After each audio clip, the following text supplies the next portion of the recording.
स्वागत है अपने RH लर्न क्लासेस में। तो आज हम सीखेंगे RX का निर्माण, वो भी एल्कीन के द्वारा।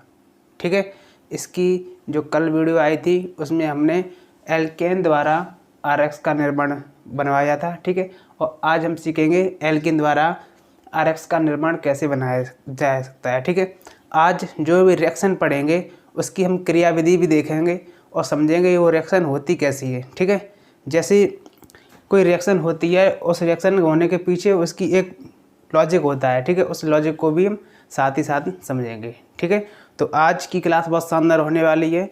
ठीक है, तो आज हम एल्कीन द्वारा सीखेंगे RX का निर्माण। ठीक है, जैसे मान लीजिए आप एल्कीन का मतलब समझ ही रहे होगे, जैसे कार्बन और कार्बन के बीच अगर डबल बॉन्ड है तो वो एल्कीन कहलाता है। ठीक है, जैसे कार्बन और कार्बन के बीच कैसा बॉन्ड, सिंगल बॉन्ड हो तब वो एल्केन कहलाता है, और अगर ट्रिपल बॉन्ड हो तो एल्काइन कहलाता है। ठीक है, तो यहाँ पर हम क्या है एल्कीन के बारे में पढ़ रहे हैं। तो यहाँ 100% कार्बन कार्बन के बीच कैसा बॉन्ड होगा, डबल बॉन्ड होगा। ठीक है, तो देखिए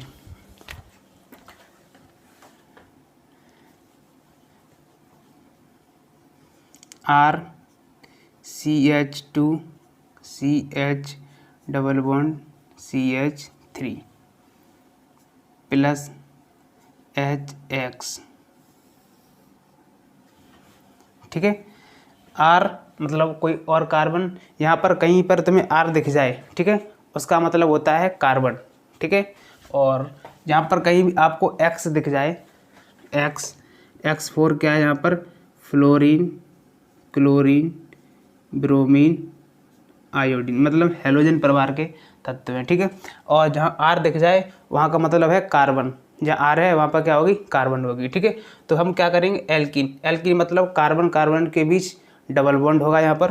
तो ये देखिए इस कार्बन और इस कार्बन के बीच कैसा यहाँ पर डबल बॉन्ड है, उसकी अभिक्रिया कराई जाएगी HX, मतलब X मतलब हाइड्रोजन, X मतलब फ्लोरीन है, क्लोरीन है, ब्रोमीन है, आयोडीन है, कुछ भी हो सकता है यहाँ पर। ठीक है, तो कराएंगे तो क्या होगा यहाँ पर, इस रिएक्शन को कराने के पहले हम क्या सीखते हैं, एक वैज्ञानिक थे, उन्होंने रूल दिया, उस रूल का उनका नाम था मार्कोनिकॉफ। उन्हीं के आधार पर एक नियम दिया गया, उसी नियम को कहते हैं मार्कोनिकॉफ नियम। वो मार्कोनिकॉफ नियम क्या है, ठीक है, वो समझ लेते हैं। ठीक है, तो जैसे यहाँ लिखेंगे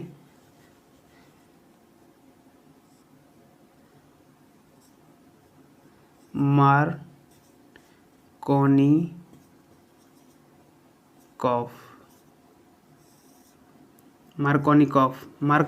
ने अपना नियम दिया। उन्होंने बताया कि जब भी एल्कीन से मतलब कार्बन कार्बन के बीच डबल बॉन्ड हो, उससे हम क्या करें RX बनाएंगे, तब वहाँ पर एक रूल लगेगा। उस रूल का नाम है मार्कोनिकॉफ रूल। मार्कोनिकॉफ रूल ये बताता है कि अगर एल्कीन की रिएक्शन HX से करवाओगे आप, HX से करवाओगे तो क्या होगा, सॉरी, जब भी एल्कीन की रिएक्शन HX से करवाओगे तो H वहाँ जाएगा जहाँ H की संख्या कैसी है, जाना है, और X वहाँ जाएगा जहाँ H की संख्या कम है। यही बोलता है मार्कोनिकॉफ का नियम। ठीक है, तो मार्कोनिकॉफ क्या बोलता है कि इस नियम के अनुसार H वहाँ जाएगा जहाँ H कैसी हो, ज़्यादा हो। ठीक है, और X वहाँ जाएगा, ठीक है, X वहाँ जाएगा जहाँ H कम हो। ये बोलता है मार्कोनिकॉफ का नियम। ठीक है, एल्कीन द्वारा अगर हम आरएक्स का निर्माण करेंगे तो हमें ये नियम पता होना चाहिए कि मार्कोनिकॉफ क्या बोलता है। ये बोलता है कि इस नियम के अनुसार अगर इस नियम के अनुसार H वहाँ जाएगा जहाँ H की संख्या ज़्यादा हो एल्कीन में, और X वहाँ जाएगा जहाँ H कैसी हो, कम हो। तो इस एल्कीन में देखिए, इधर इस कार्बन और इस कार्बन के बीच क्या है, डबल बॉन्ड। ये डबल बॉन्ड टूटेगा तभी क्या बनेगा, RH, क्योंकि हेलो एल्केन बनाएंगे उसमें क्या होता है, कार्बन कार्बन के बीच सिंगल बॉन्ड होता है, ठीक है। तो क्या है, यहाँ से एक बॉन्ड टूटेगा। बॉन्ड टूटने पर इसका एक वैलेंसी खाली होगी और इसकी खाली होगी, ठीक है। मतलब एक बार इससे जुड़ेगा है और एक बार इससे जुड़ेगा कोई, ठीक है। मान लीजिए इस बार H इधर H जुड़ सकता है, इधर Br जुड़ सकता है, तो वो कैसे जुड़ेगा, ठीक है। तो वही नियम बताता है मार्कोनिकॉफ कि H वहाँ जाएगा जहाँ H जाना है और Br वहाँ जाएगा जहाँ X, मतलब X वहाँ जाएगा जहाँ पर क्या है, H कम हो। तो अब देखिए H कहाँ जा रहा है, जहाँ ये H कहाँ जा रहा है, जहाँ पर H कैसी है, जाना है, और Br वहाँ जा रहा है जहाँ H कैसी है, कम है। क्लियर। तो अब ये बॉन्ड टूटेगा इस कार्बन के बीच और इस कार्बन के बीच, क्या टूटेगा, यहाँ पर बॉन्ड टूटेगा। कैसे टूटेगा वो देखिए, RCH2 CH2। क्लियर। ये बॉन्ड टूटेगा। ये बॉन्ड कैसे बना है, 2 इलेक्ट्रॉन से। ये आधा ऐसे टूटेगा 20 से टूटेगा, तो एक बैलेंस इधर खाली हो जाएगी, एक बैलेंस इधर, ठीक है। तो ये यहाँ पर क्या होगा, ऐसे जुड़ जाएगी, ठीक है। अब मार्कोनिकॉफ क्या बोला है उसके अनुसार क्या करेंगे, H कहाँ जा रहा है, जहाँ पर H की संख्या कैसी है, जाना, तो H कहाँ जुड़ेगा, यहाँ पर जुड़ेगा। X कहाँ जा रहा है, जहाँ पर H की वैल्यू कैसी है, कम, तो ये X कहाँ जुड़ेगा, यहाँ जुड़ेगा, ठीक है। हो गई रिएक्शन, क्या है, यहाँ पर रिएक्शन हो गई। और ये रिएक्शन किसके अनुसार हुई है, मार्कोनिकॉफ के नियम के अनुसार। तो यहाँ लिख सकते हैं मार्कोनिकॉफ मतलब M रूल, ठीक है, रूल।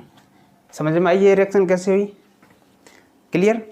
जब एल्केन की रिएक्शन HX के साथ कराते हैं तो हम इस प्रकार से हेलो एल्केन बना लेते हैं, ठीक है, मार्कोनिकॉफ के नियम के अनुसार।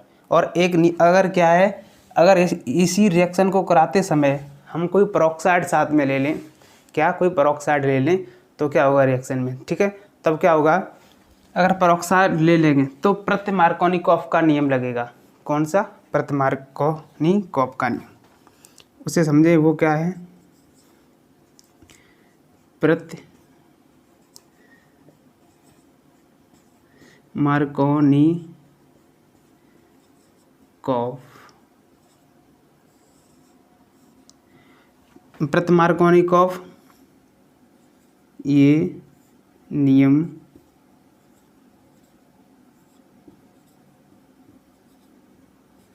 मार्कोनिकॉफ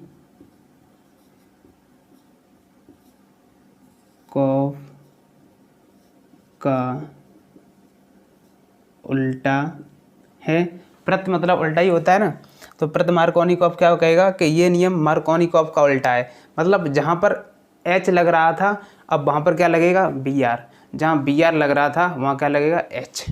तो इसके अनुसार क्या है, H वहाँ जाएगा जहाँ H जाना है, अब H वहाँ जाएगा जहाँ H कम है, और X वहाँ जाएगा जहाँ H कम है, अब X वहाँ जाएगा जहाँ H जाना है। मतलब इस नियम का क्या हो गया, उल्टा हो गया, ठीक है।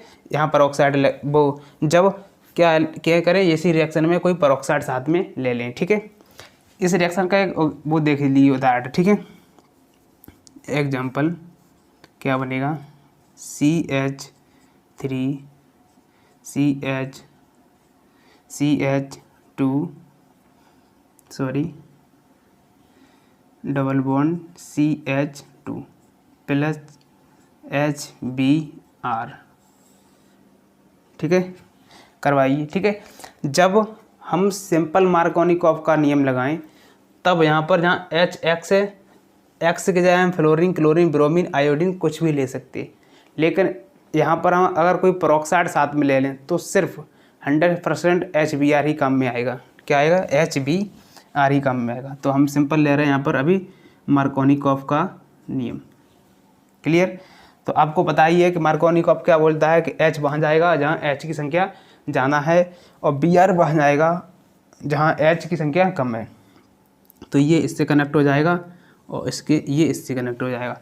जब ये अभी तो इसकी बैलेंस ही पूरी है और जब ये जुड़ेगा तो इसके कार्बन के बीच क्या टूटेगा, एक बॉन्ड टूटेगा। ठीक है, वो देखिए किस प्रकार से टूटेगा, CH3 CH2 CH, ये वाला बॉन्ड टूटेगा। ठीक है, और CH2, ये इसकी वैलेंसी खाली, एक इसकी वैलेंसी खाली, तभी तो इस कार्बन की वैलेंस कितनी होगी, 4 होगी, 1 2, ये वाले 3 और इस हाइड्रोजन से 4, क्योंकि कार्बन क्या बनाता है, 4 वैलेंसी अपनी पूरी करना चाहता है। ठीक है, अब देखिए यहाँ पर H कहाँ जुड़ रहा है, जहाँ हाइड्रोजन कैसी है, जाना है, तो यहाँ पर जोड़िए H। ठीक है, Br कहाँ जुड़ रहा है, जहाँ हाइड्रोजन कैसी है, यहाँ पर कम, तो यहाँ पर जोड़िए Br। क्लियर। अब अगर क्या करें, इसी रिएक्शन में हम कोई पेरोक्साइड ले लें साथ में, कोई क्या ले लें, पेरोक्साइड, तो रिएक्शन कैसी होगी। ठीक है, वो समझिए। तो क्या कर रहे हैं हम, इसी रिएक्शन में क्या लेते हैं, रिएक्शन वही रहेगी लेकिन कोई एक पेरोक्साइड ले रहे हैं। ठीक है, पेरोक्साइड किसे कहते हैं, जब 2 ऑक्सीजन साथ साथ में जुड़े, मान लीजिए 2 ऑक्सीजन आई एक साथ जुड़ गई तो उसे बोलते हैं पेरोक्साइड। इस प्रकार से मान लीजिए ये ऑक्सीजन है और ये ऑक्सीजन है। ठीक है, दोनों 2 ऑक्सीजन एक साथ जुड़ी हैं, इसकी एक वैलेंसी खाली है, इसकी एक वैलेंसी खाली है। ठीक है, और इधर क्या जुड़ जाए Na और इधर क्या जुड़ जाए Na, तब इसे बोलेंगे सोडियम का पेरोक्साइड। ठीक है, अगर ये इस प्रकार से आए, इधर जुड़ जाए K, इधर जुड़ जाए K, तो इसे बोलेंगे पोटेशियम का पेरोक्साइड। ठीक है, लेकिन क्या है, यहाँ पर जो रिएक्शन कराएंगे एल्कीन से RX का निर्माण करने में, वहाँ पर अगर पेरोक्साइड ले लेंगे तो प्रति मार्कोनिकॉफ का नियम लगेगा। ठीक है, तो इसे मिटा दे रहे हैं। ठीक है, समझिए इसे क्या है, एग्जाम्पल नंबर 2 ले रहे हैं। ठीक है, CH3 CH2 CH double bond CH2 plus HBr, यहाँ पर क्या लेंगे, कोई पेरोक्साइड ले रहे हैं। ठीक है, अभी पर ऑक्साइड। क्लियर। अब समझ लीजिए प्रति मार्कोनिकॉफ, ये नियम मार्कोनिकॉफ का उल्टा है। ठीक है, यहाँ लिख दे रहे पर ऑक्साइड, पेरोक्साइड के केस में। ठीक है, पेरोक्साइड के केस में जब हम कोई पेरोक्साइड लेंगे तभी ये नियम लगेगा, प्रति मार्कोनिकॉफ का नियम। ठीक है, तो अभी हमने क्या लिया, यहाँ पर पेरोक्साइड लिया। ठीक है, अब क्या करेगा, इसका उल्टा कर दो, जहाँ H लग रहा था वहाँ क्या लगा दो Br, जहाँ Br लग रहा था वहाँ क्या लगा दो H। ठीक है, तो प्रति मार्कोनिकॉफ के अनुसार किस प्रकार होगा कि अब जो H मार्कोनिकॉफ के अनुसार कहाँ लग रही थी, जहाँ H जाना थी। ठीक है, और Br कहाँ लग रही थी, जहाँ H कम थी। लेकिन हम क्या कर रहे हैं, प्रति मार्कोनिकॉफ पढ़ रहे हैं, जो मार्कोनिकॉफ का कैसा है, ठीक उल्टा है। तो हम ऐसा ना करके अब इसका विपरीत कर देंगे। ठीक है, इसका क्या करने वाले हैं, विपरीत करने वाले हैं। तो अब Br वहाँ जाएगा जहाँ H कैसी है, ये थोड़ा बड़ा हो गया। ठीक है, Br वहाँ जाएगा जहाँ H कैसी है, जाना है, और H वहाँ जाएगा जहाँ कम है। ठीक है, तो ये किस प्रकार से अभिक्रिया होगी, CH3 CH2 CH, अब यहाँ पर कौन जुड़ रहा है, यहाँ पर जुड़ रहा है H, ये वाला बॉन्ड टूटेगा बीच से, इसकी भी एक वैलेंसी और इसकी भी एक वैलेंसी खाली होगी। ठीक है, तो यहाँ से क्या आएगा, H बॉन्ड CH, इसके पहले से हाइड्रोजन क्या है, 2 हैं, यहाँ लगा दीजिए। ठीक है, और यहाँ पर क्या जुड़ जाएगा, Br।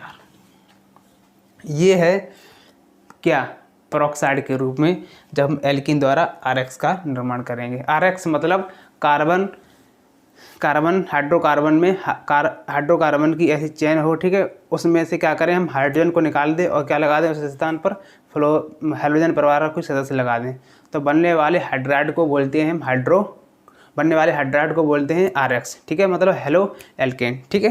तो ये बन गया हेलो एल्केन, ठीक है। यहाँ पर क्या है, हाइड्रोजन लगना चाहिए था लेकिन क्या लगा है Br, यहाँ पर देखिए सॉरी Br, यहाँ पर क्या लगना चाहिए था हाइड्रोजन लेकिन लगा क्या है Br। जब हाइड्रोकार्बन मतलब कार्बन और हाइड्रोजन की एक चेन हो, ठीक है, उसमें क्या करें हम हाइड्रोजन को हटाकर क्या लगा दें Br लगा दें, मतलब कोई हाइड्रोजन परिवार का सदस्य लगा दें, तब जो बनने वाला हाइड्राइड होता है उसे हम होते हैं हेलो एल्केन, ठीक है। तो ये इस प्रकार से हम कर सकते हैं एल्कीन द्वारा RX का निर्माण, ठीक है। अब क्या करेंगे अब हम देखेंगे इसकी क्रियाविधि, ये रिएक्शन हुई कैसे, ठीक है, इसकी रिएक्शन देखने हैं, इसका रिएक्शन पैटर्न देखने वाले हैं हम, ठीक है। तो देखिए किस प्रकार से अभिक्रिया हुई है।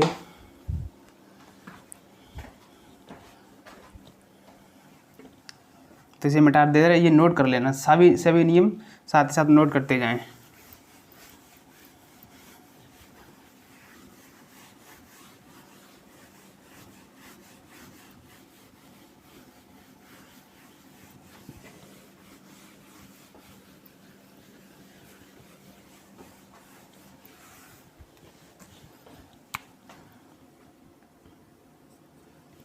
इस रिएक्शन की, ठीक है, ये क्या थी यहाँ पर RCH2, ठीक है। क्रिया भी देखेंगे, मान लीजिए अभिक्रिया ये है, अभिक्रिया CH3 CH2 CH double bond CH2 plus HBr हम काम में ले रहे हैं, ठीक है, प्लस यहाँ पर लगाएंगे मार्कोनिकॉफ का रूल, सिर्फ सिंपल मार्कोनिकॉफ का रूल, ठीक है। तो इसके अनुसार H वहाँ जाएगा जहाँ H कैसी है ज़्यादा हो, तो यहाँ पर लगेगा CH3 CH2 CH, यहाँ पर क्या आ जाएगा Br और यहाँ आ जाएगा H2 की जगह 3 आ जाएगा, ठीक है। अब हम इस रिएक्शन को समझेंगे, ये रिएक्शन होती किस पैटर्न में, ठीक है, वो समझिए, ठीक है।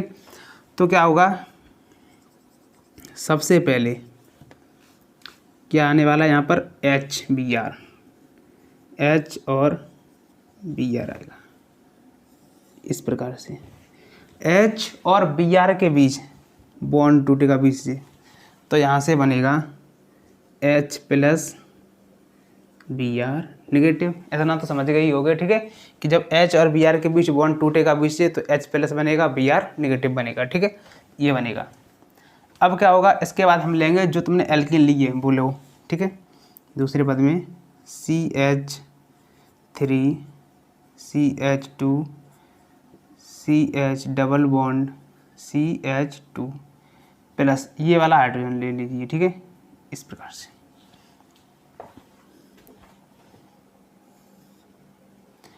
अब क्या होगा यहाँ पर वो समझिए सही तरीका से क्या होगा यहाँ पर, ठीक है। इस अभिक्रिया में कार्बन और कार्बन के बीच क्या है, यहाँ पर डबल बॉन्ड है, ये डबल बॉन्ड टूटेगा बीच से, ठीक है। तो टूटेगा तो किस प्रकार से टूटेगा वो समझेंगे, ठीक है। मान लीजिए ये कार्बन कार्बन के बीच क्या है डबल बॉन्ड बना है, ये ऊपर वाला बॉन्ड टूट रहा है, ठीक है। इस वाले बॉन्ड टूटने से इस बॉन्ड के इलेक्ट्रॉन किस पे चले गए, इस कार्बन के ऊपर, ठीक है। तब इस कार्बन के ऊपर चले जाएंगे तो इस कार्बन पे क्या आ जाएगा निगेटिव चार्ज, क्योंकि जो किसी भी तत्व पर अगर अधिकांशतः इलेक्ट्रॉन आ जाएं तो उस पर नेगेटिव चार्ज आ जाता है, ठीक है। और जिस तत्व से इलेक्ट्रॉन चले जाएं तो उस पर पॉजिटिव चार्ज आ जाता है, ठीक है। तो यहाँ से क्या हुआ, इस पर इलेक्ट्रॉन चले गए तो इस पर क्या आ जाएगा निगेटिव, इस पर क्या आ जाएगा पॉजिटिव। तो किस नंबर क्या है बनना है, ये पहला, ठीक है। तो यहाँ पर बनना है CH3 CH2 CH, ये वाला बॉन्ड टूटेगा, ठीक है, और CH2 यहाँ से इलेक्ट्रॉन ये वाला बॉन्ड है, ठीक है, यहाँ से बीच से टूटा और इस बॉन्ड के इलेक्ट्रॉन इस वाले कार्बन पर चले गए, तो जिस पर चले गए उस पर क्या आ जाएगा, नेगेटिव। क्लियर। और जिसका चला गया और उसका आ जाएगा पॉजिटिव। ठीक है।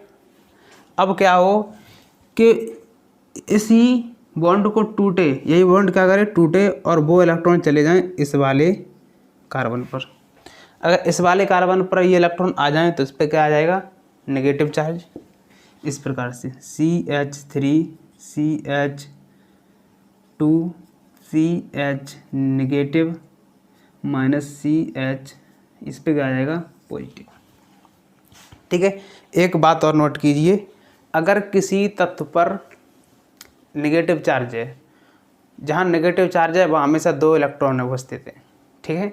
वहाँ कौन से इलेक्ट्रॉन है, 2 इलेक्ट्रॉन उपस्थित हैं। कैसे, यहाँ पर मान लीजिए, इस प्रकार से समझिए। ठीक है। मान लीजिए ये HBr को ले रहे हैं। ठीक है।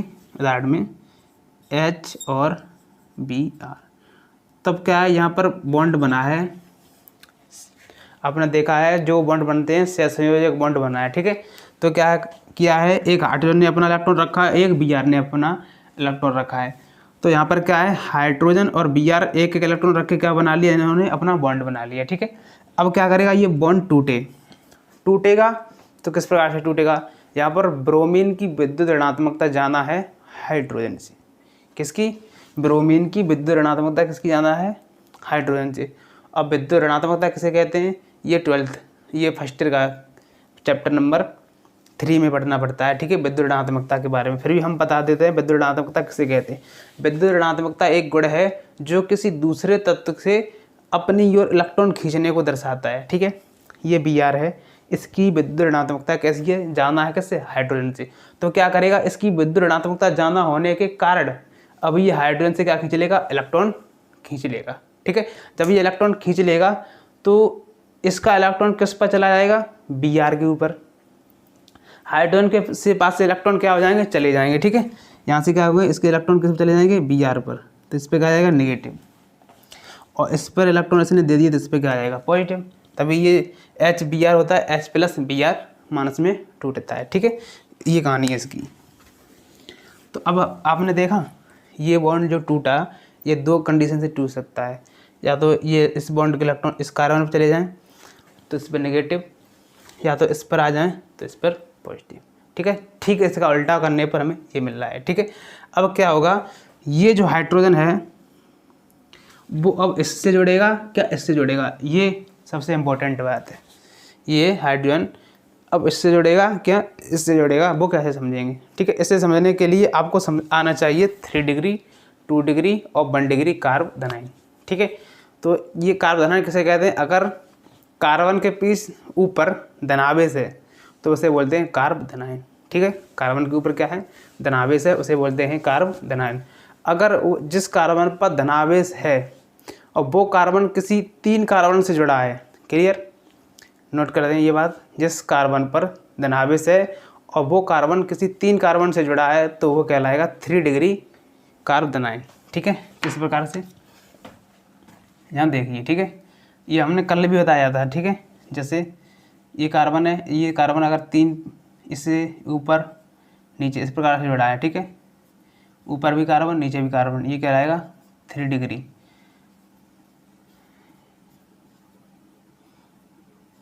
ये 2 तरफ से घिरा है कार्बन से, ये कहलाएगा 2 डिग्री। यहाँ पर भी H है। ठीक है। इस प्रकार से अगर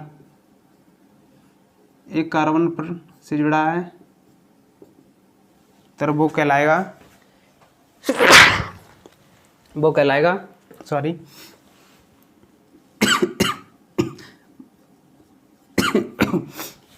1 डिग्री कहलाएगा। ठीक है। तो ये 3 डिग्री, 2 डिग्री और 1 डिग्री। अगर ये तीनों H से जुड़ा हो तो वो भी 1 डिग्री कहलाता है। ठीक है। इस प्रकार से यहाँ और इस पर क्या धनावेश, तो ये भी क्या कहलाता है, 1 डिग्री। ये दोनों क्या है, 1 डिग्री। तो सबसे ज़्यादा स्थायी कौन सा होता है, सबसे ज़्यादा स्थायी होता है 3 डिग्री। ये अभी याद कर लीजिए आप। ठीक है। क्या कीजिए, अभी ये याद कर लीजिए, सबसे ज़्यादा होता है 3 डिग्री, फिर 2 डिग्री, फिर 1 डिग्री। ठीक है। जिस कार्बन पर क्या हो, धनावेश हो, और वो कार्बन जितने कार्बन से जुड़ा होता है, मान ले 3 कार्बन से जुड़ा है तो वो क्या रहेगा 3 डिग्री कार्बन दान, 2 से जुड़ा है तो 2 डिग्री कार्बन दान, 1 से जुड़ा है तो 1 डिग्री कार्बन दान, या किसी हाइड्रोजन से जुड़ा है तो फिर भी 1 डिग्री कार्बन दान कहलाएगा। ठीक है।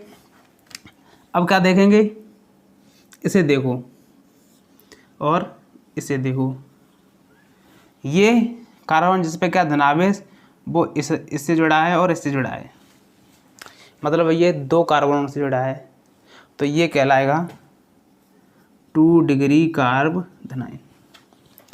ये जो कार्बन है ये सिर्फ इस वाले कार्बन से जुड़ा है तो ये कहलाएगा 1 डिग्री कार्ब धनायन।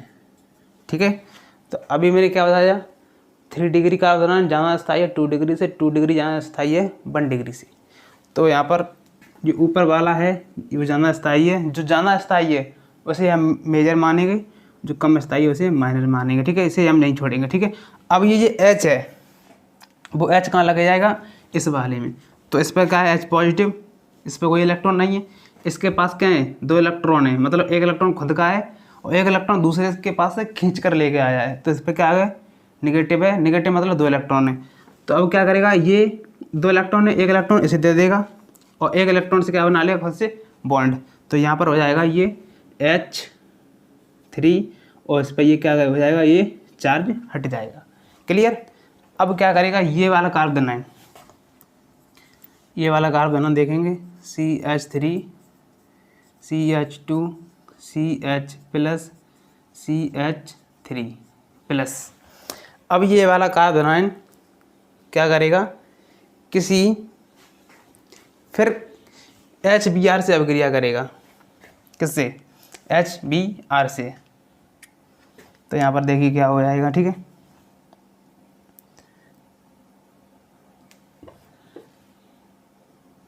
ये वाला कार्ब धनायन फिर से Br से अभिक्रिया करेगा, ये क्या है पॉजिटिव। ठीक है, और मान लीजिए Br, ये Br बची थी, ठीक है, इससे अभिक्रिया करेगा तो क्या बना लेगा यहाँ पर CH3 CH2 CH। अब ये Br कहाँ लग जाएगा, यहाँ पर Br CH3, ये देखिए ये बन गया उत्पाद। ये और ये सेम है। ठीक है, लेकिन ये आया कहाँ से, ये हमने देखा किस प्रकार से आया। ठीक है, ये कहाँ से आया, ये कहाँ से आया, ठीक है, वो हमने यहाँ से क्रियाविधि से समझा। ठीक है, देखो पहले क्या आया, HBr अपने 2 भागों में टूटा, H प्लस Br निगेटिव। ठीक है, फिर क्या आया एल्कीन, एल्कीन से रिएक्शन कर रहा है हाइड्रोजन, यहाँ से क्या है इसके बीच बॉन्ड टूटेगा, यहाँ से बॉन्ड 2 प्रकार से टूट सकता है, यहाँ पर 1 डिग्री, यहाँ बनेगा 2 डिग्री कार्ब धनायन, यहाँ बनेगा 1 डिग्री कार्ब धनायन। 2 डिग्री ज़्यादा स्थायी है तो इसे लेंगे, इसे नीचे वाले को 1 डिग्री को छोड़ देंगे। ठीक है, तो ये वाला है, यहाँ से क्या H प्लस Br निगेटिव में टूटा, ये Br इससे कार्बन आयन से रिएक्शन करेगा, यहाँ जुड़ जाएगा तो क्या बनेगा ये। और यही क्या कहता है मार्कोनिकॉफ के H वहाँ जाएगा जहाँ पर H जाना है और Br वहाँ जाएगा जहाँ H कम है। तो यही देखिए आप, H कहाँ गया, जहाँ H की वैल्यू क्या है जाना है, तो H कहाँ जुड़ा था यहाँ पर, तो 2 बातें कितने हो गए 3। अब Br कहाँ गया, जहाँ पर H कैसी है कम है, तो इसे कहते हैं मार्कोनिकॉफ का नियम। ठीक है, तो हमने देखा आज RX द्वारा एल्कीन का निर्माण। ठीक है, इसकी एक क्रियाविधि हम समझ ली। ठीक है, और इससे आगे वाले नियम में हम देखेंगे पेरोक्साइड की क्रियाविधि किस प्रकार से समझेंगे। ठीक है, वो भी बहुत इंटरेस्टिंग है। ठीक है, तो आज के लिए इतना ही, मिलते हैं अगले वीडियो लेक्चर में। वीडियो देखने के लिए धन्यवाद, और वीडियो अच्छी लगी हो तो वीडियो को लाइक शेयर कमेंट और सब्सक्राइब जरूर करें। ठीक है।